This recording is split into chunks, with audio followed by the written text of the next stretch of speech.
গরিব দুঃখী মানুষের যার চিন্তাধারা সারাক্ষণ গরিব দুঃখী মানুষকে নিয়ে, এলাকার জনগণকে নিয়ে, কিভাবে এলাকার রাস্তাঘাট উন্নয়ন হবে, কিভাবে আমাদের যার ধ্যান ধারণা এই আমাদেরকে নিয়ে, সে আমাদের প্রিয় নেতা মুন্সিগঞ্জের গর্ব, বাংলাদেশ জাতীয়তাবাদী দলের মুন্সিগঞ্জ জেলার আহ্বায়ক জননেতা মিজানুর রহমান সিনহা। এখানে আরো উপস্থিত আছেন মুন্সিগঞ্জ জেলার নেতৃবৃন্দ, এই লৌহজং উপজেলার নেতৃবৃন্দ এবং এই খিদিরপাড়া ইউনিয়নের মুরব্বীগণ ও মা বোনেরা, আসসালামু আলাইকুম। আমি দুই একটি কথা বলবো।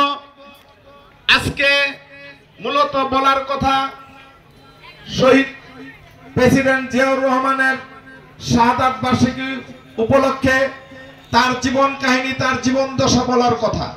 সেই সূত্র ধরেই আমি কথা বলবো। শহীদ প্রেসিডেন্ট জিয়াউর রহমান অল্প দিনে জনগণের হৃদয়ের, জনগণের মন জয় করেছে।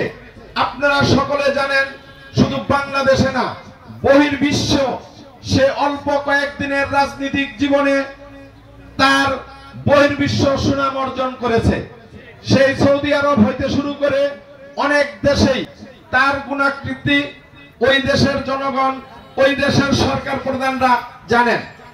আমরা সেই সূত্র তার রাজনীতি, আমাদের যারা নেতা, যিনি এই মুন্সিগঞ্জের নেতা, এই লৌহজঙ্গিয়া, তার নেতৃত্বে আমরা এই মুন্সিগঞ্জ জেলাকে নতুন রূপে রূপান্তরিত করার জন্য আমাদের প্রাণপ্রিয় নেতা, আমাদের ভারপ্রাপ্ত চেয়ারম্যান তারেক রহমান তাকে নতুন রূপে এ ব্যাপারে বিভ্রান্তি সৃষ্টি করেন। আমি তাদের উদ্দেশ্যে একটি কথাই বলবো, আমরা বাংলাদেশ জাতীয়তাবাদী দল জনগণের দল। শহীদ প্রেসিডেন্ট জিয়াউর রহমান সবাইকে নিয়ে রাজনীতি করেছে, আমাদের নেতা সবাইকে নিয়ে রাজনীতি করতে চায়। সুতরাং আসুন আমরা ঐক্যবদ্ধভাবে মুন্সিগঞ্জ জেলাকে নতুন রূপে গড়ি।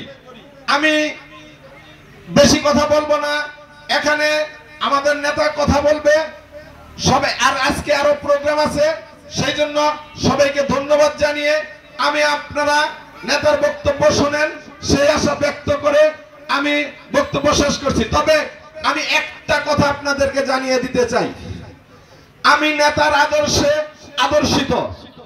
আপনারা কিছুদিন আগে জানেন, এই খেদের পাড়া গরুর হাট নিয়ে একটা আপনাদের এই